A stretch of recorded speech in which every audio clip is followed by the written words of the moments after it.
we've all experienced the sense of awe. It's the most amazing feeling where all our senses come together. Something is transformed inside us, and it opens up the brain and our capacity neurologically in ways that we have not experienced before, at least during a certain period of time. So the next person I would like to present is somebody who's going to be with us for a few minutes. This woman is the director for the Institute for Advanced Study of the Americas, professor, Miller School of Medicine, and First Lady, University of Miami, and founding president of a Mexican NGO dedicated to defending the rights of Latin American women's access to health care. Please welcome Felicia Knoll. Good luck.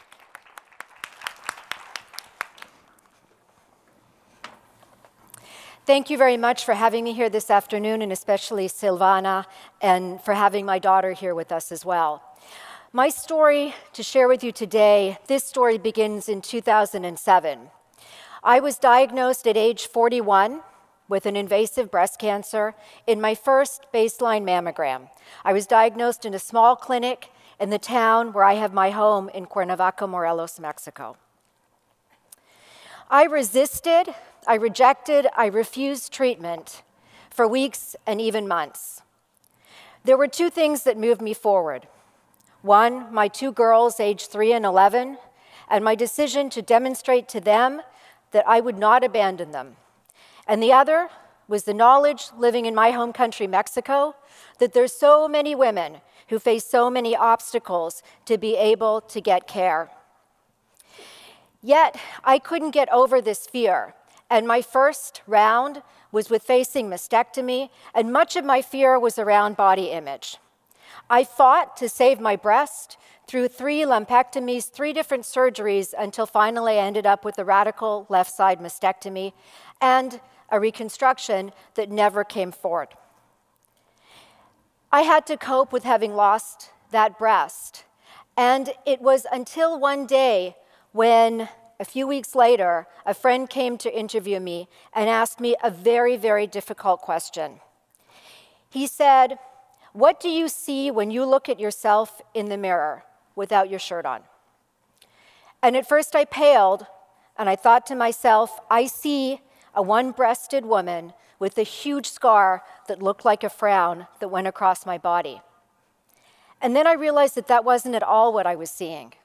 That I was seeing a woman that was stronger, more empowered, one that I liked so much better than the two-breasted woman that I saw in that mirror a few weeks before.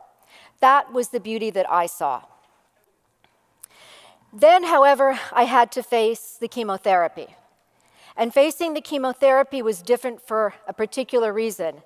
I was afraid of losing my hair, not because of the hair itself, but rather because I'm the child of a concentration camp survivor. I was afraid of seeing a concentration inmate in the mirror in front of me. Yet I pushed forward to that first day of chemo and somehow told myself I might not lose my hair. Found myself in the shower, put the comb through, and the clumps started to come out. And that day, in that shower crying, I thought to myself, I'm just going to stay in this house and go nowhere. And then I realized that if I didn't go out that day, I might never go out. I invoked the image of my father, the writings that he had shared with us about how, having escaped Dachau 2 days before the liberation of the camp, he found himself in a freezing river in which he wanted to sink. And something forced him to draw himself out of that river, and that was to bear witness. I thought of that image. I took out a scarf. I wrapped it around my head. I went to a symposium with several hundred people. And I kept going from then on.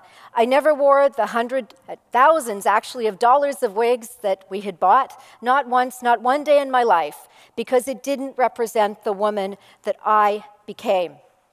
Now, there's few good things about losing your hair, but the wind of Iceland, when you go outside, will show you that there are certain advantages to being bald, as I experienced walking over here this afternoon. That said, from that day forward, from that time I walked out of the house, this journey with cancer has been one of growth and one of opportunity. I remember very clearly a day, and there are many days when you feel physically drained, and I thought I wouldn't go down to lunch. And then I heard my girls, Hannah and Mariana, then 3 and 11, now 14 and 22, and Mariana is here with us today, participating, bearing witness in the Girl to Leaders Forum. I heard them speaking, and I walked down the steps, and my husband took a look at me, and imagine, I was bald, I was swollen from the chemotherapy, and I was one-breasted. And the man turns to me and looks at the girls and says, "Your mother's beautiful." And I thought, the man's gone crazy. But then I realized that as he looked in the girls' eyes, he was giving them a very important message. And the message he was giving them is that a woman is much more than her breasts and much more than her hair. And that loving a human being... Thank you. It works even better when a man says it. Believe me, it's his line. But what he was saying was that loving a human being is about finding them beautiful for who they are. Yet as I do my work, particularly around Latin America, I see over and over again how our self-image affects our ability to access care. Even when the care is available, and it's often not, women often will not go.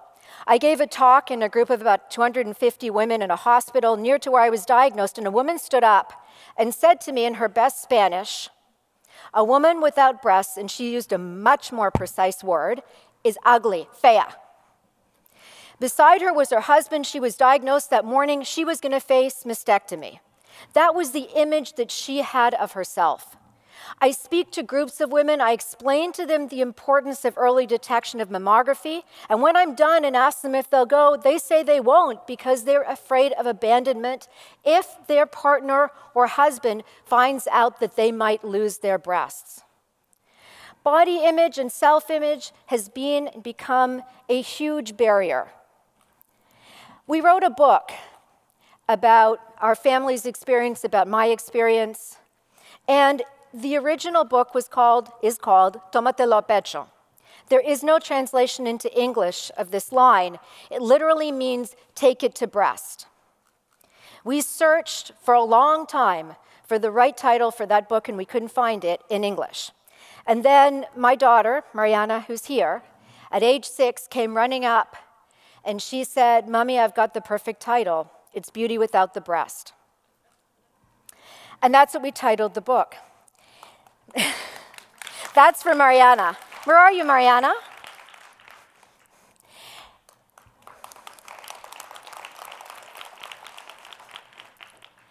What Mariana, I'm sure, was thinking in that moment was more about Beauty and the Beast. And the Beast then, the Beast was the cancer, and we were without the cancer. The Beast had gone. We didn't know at the time that there were other beasts in our midst, and that those beasts would generate tragedy and the need to battle what is gender violence, what is abuse, and what is discrimination from now and for many years to come. I remember every day as we battle those new beasts, I remember what it is to look at oneself in the mirror. And that is my real message to us today.